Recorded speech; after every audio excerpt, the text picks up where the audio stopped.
राम जी महाराज शबरी के आश्रम में आए और शबरी को नाना प्रकार से सुख प्रदान किया। उसके द्वारा दिए गए मूल कल फल कंद सब आहार किया पाया।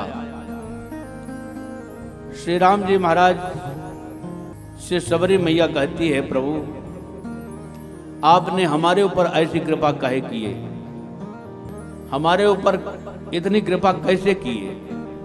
श्री राम जी महाराज कहते हैं, हे शबरी मैया, मेरा एक ही रिश्ता है सबसे, मानव एक भक्त कर नाता। मैं भक्ति का नाता मानता हूं, उसके अलावा कोई नाता मुझसे किसी का नहीं है। जात पात कुल धर्म बढ़ाई, धन बल परिजन गुण चतुराई। जात पात कुल धर्म बहुत बड़ी बड़ाई, ये सब राम भक्ति के बाधक हैं। श्री राम जी महाराज ने शबरी मैया से नवदा भक्ति का निरूपण किया है। हे मैया, मैं नवदा भक्ति आपके पास कहता हूं, तुम सावधान होकर के सुनो। प्रथम भगत संतन कर संगा। पहली भक्ति क्या है? संतों का साथ। दूसर रति मम कथा प्रसंगा। दूसरी भक्ति मेरी कथा सुनना, कथा में प्रेम होना। गुरुपद पंकज सेवा तीसर भक्ति अमान। गुरुदेव भगवान के चरण कमलों की अमानी होकर के सेवा करना। चौथी भक्ति मम गुण गण करे कपट तजगान।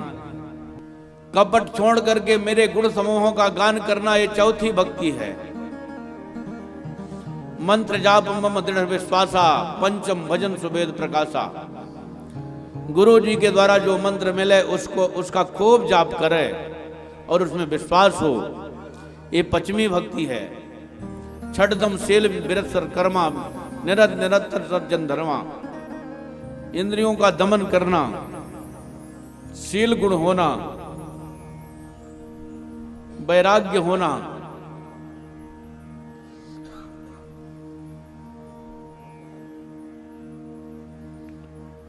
और निरंतर साधु की रीति से चलना, ये छठी भक्ति है।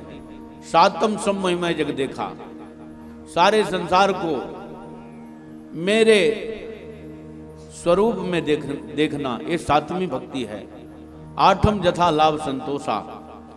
आठवीं भक्ति जितना मिल जाए उसी में संतोष हो जाए। नमम सरल सब संचलहीना, मम भरोसे हर नदीना। नौवीं भक्ति है सरल होकर के सबसे छलहीन रहे, मेरा भरोसा रहे, ना बहुत उतावला होए ना अत्यंत अधिक बिलखाए, दुखी भी बहुत ना हो। भगवान की कृपा से जो हमें प्राप्त हो रहा है, बस हमारे ठाकुर जी का कृपा प्रसाद है, ऐसा समझ करके ना अत्यधिक दुखी होना, ना अत्यधिक हर्षित होना। इस प्रकार से भगवान की कृपा से ही सारा संसार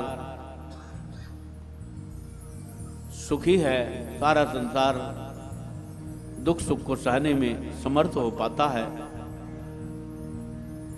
भगवान कहते हैं, नवदा भक्ति हमने आपसे कही, 9 भक्ति में से एक भी भक्ति किसी के पास है वह मुझे परम प्रिय है, परंतु तुम्हारे पास 9 प्रकार की भक्ति है। हे भामिनी, सारी भक्ति तुम्हारे पास है। भगवान श्री राम जी बड़े बड़े ऋषियों का आमंत्रण ठुकरा करके शबरी मैया के यहाँ जाते हैं।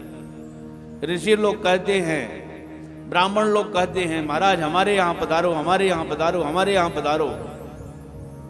मैं आऊंगा सबके यहाँ पर, लेकिन पहले शबरी मैया का पता बताओ, कहाँ है शबरी मैया, कहाँ रहती है। शबरी मैया के घर पूछते पूछते श्री राम जी महाराज जाते हैं, क्योंकि शबरी मैया 10,000 वर्ष से भगवान श्री राम जी के आने की प्रतीक्षा कर रही है। प्रतिदिन चारों तरफ के रास्ता को सफा करती है, न जाने इस रास्ते से आ जाएं, न जाने इस रास्ते से आ जाएं, न जाने इस रास्ते से आ जाएं, न जाने इस रास्ते से आ जाएं। चारों तरफ की रास्ता को संवारती है, झाड़ू लगाती है और भगवान का इंतजार करती है कि आज तो आएंगे ही, आज तो आएंगे। प्रतिदिन नवीन नवीन विश्वास, आज तो आएंगे ही। इस प्रकार से 10,000 वर्ष तक प्रतीक्षा किया। हम लोग थोड़ा सा कहीं तीर्थ में चले गए, साधु सेवा कर लिया या भगवान का भजन कर लिया या कुछ थोड़ा बहुत दान दे दिया, तो डंका पीटते घूमते हैं कि हमने इतना दान किया, हमने एक करवा लिया, हमने वो करवा लिया। और वो सबरी मैया 10,000 वर्ष तक तपस्या किया, तब भी वो दीनहीन कि राम जी हमारे ऊपर कृपा तो करेंगे, अवश्य करेंगे, क्यों नहीं करेंगे, भगवान तो दीन बंधु है ना, हमारे ऊपर कृपा करेंगे। तो भगवान ने कृपा करी।